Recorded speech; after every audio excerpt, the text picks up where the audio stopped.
There's also the no salt craze in our whole food plant-based Yes. movement, if you will, sort of like the no oil. It's like no salt, no salt, no salt, which is fine if you sit on the couch all day.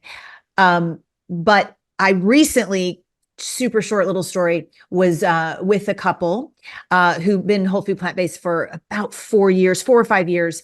And the guy ran his first marathon, and he now wants to do an Ironman, right? Which will take him all day because he's just kind of getting into it. So that is a long time. And previous to him telling me that, they were talking about that there's no salt in their house. And they're also in their mid-20s. So, it's not a lifetime of salt in their, in their 80s, and they're having some issues. So I said, okay, whoa.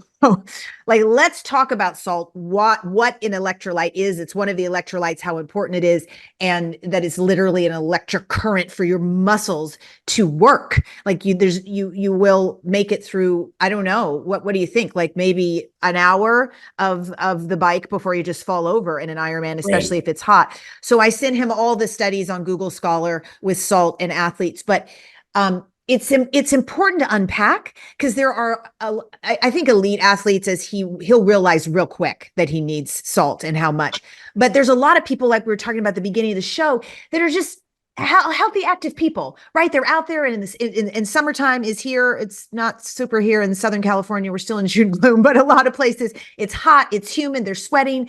And if you're on a no salt diet and you are moving your body, you're going to have some problems. So how much salt? How should we rethink salt if you are active? That's a great question. And so first of all, for the normal person, just everyday person who's normally kind of active, we actually need very little salt Yeah. to survive. Like 500 milligrams, right? Someone who is healthy, normal blood pressure, normal heart function, Yeah. 2,500 is probably okay. You're not going to get in much Mhm. trouble after that. There is some evidence that salt intakes beyond that can create inflammation and can become Mhm. problematic. But you're right. I mean, for someone who's very athletic, especially in a warm climate, Yeah. where you're sweating out salt, you do need to replenish that.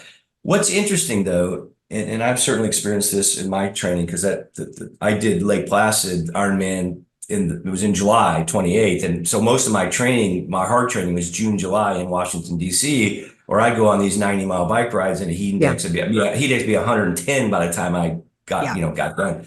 But what's interesting is as athletes acclimate to heat, they will your body actually will learn to hold on to much more salt. So if you measure the salt content of sweat at the beginning of when for someone just starts training in the heat versus 3 months later, significantly less, you're losing significantly less salt at the end. So our bodies help us in some ways to hold on to that salt, because we do need it.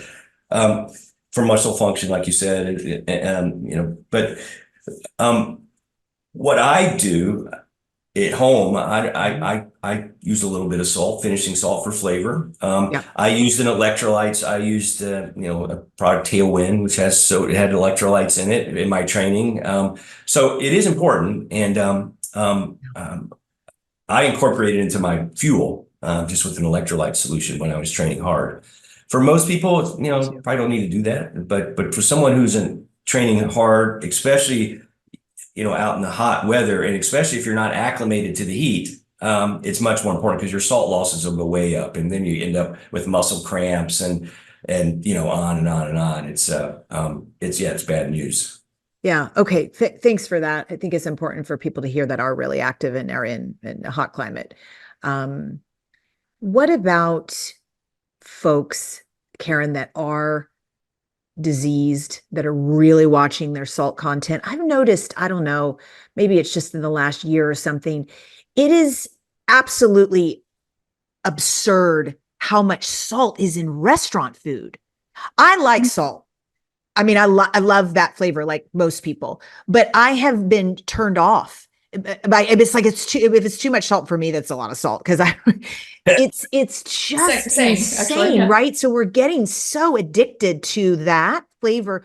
How do you teach people to make their dishes flavorful without salt or super, super low salt? Yeah, so I mean, I use salt in my cooking, and I get some people who, write me or take classes, and you shouldn't be using any salt. You know what? Then go to the next person. Sorry, we're not everybody for everybody. So, but Right. I No, but wait. The end. Yeah. You do say. Okay, sorry. Stop it. Sorry. So Sorry. I, to God, he just doesn't shut up sometimes. So I do use it, but I use it in the way that I believe it is intended. It helps flavors bloom. So I use it during the cooking process. I don't, and I know Jim does use some finishing salt on his. I don't do that. I use just, and it doesn't, not one's better than the other, it doesn't matter. It's not that, but I Right. use it just to enhance the flavors. And, I use a pinch, and a pinch is like an eighth of a teaspoon, sometimes a little more, sometimes a little, whatever, doesn't matter. And then I taste my food, right? So I am not a salt-free person. Personally, I think that's very, very bland. And I don't think that in today's age, with all these highly processed foods, I don't even think that we should be telling people to not salt anything, because I want them to find flavorful plant-based foods, so if you're getting a little bit more salt, but you're eating this beautiful, colorful dish of plants, fine. It's better than going down to, well, I'm not going to drop any names because I don't want to give any free advertising, but to the nearest fast food place, or, to prepackaged goods. Yeah. So I don't want to scare people away and be like, no, we're not doing any salt. No, I'm going to teach you how I think that maybe you'll enjoy it still, but we're not using too much of it. And the other interesting thing about that, what I was going to say though, and what you say is sometimes, you do like, it's okay if you don't want to use salt, fine. Yeah. But if you elect to do it, here's a little bit. So, just again, what you were saying. Yeah. But what's interesting, our taste buds, what's interesting is, and this is what's happened to you, because it happened to me too. When I got healthier and started eating more plant-based foods, because I wasn't eating all the fast food and the packaged goods and all that, my salt intake went way down. And at first, the food tasted really bland, right?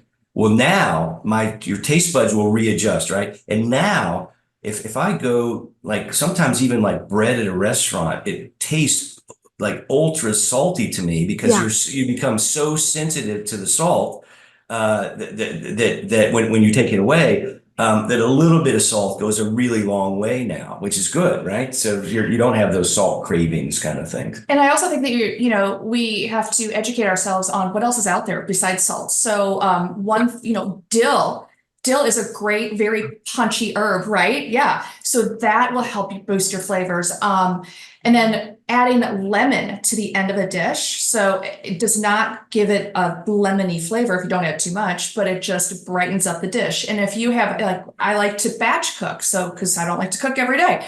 So I'll have the leftovers, but I won't add more salt, because sometimes those flavors do get muted after a day or so.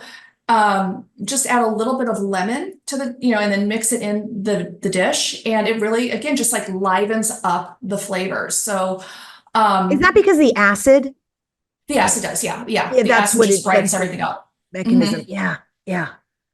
That is so true. And limes too, not as much as lemon, but I've been using them and they seem to brighten things up as well. Citrus, sure, That's just sure. citrus, Kind right? of- You can use okay. orange too.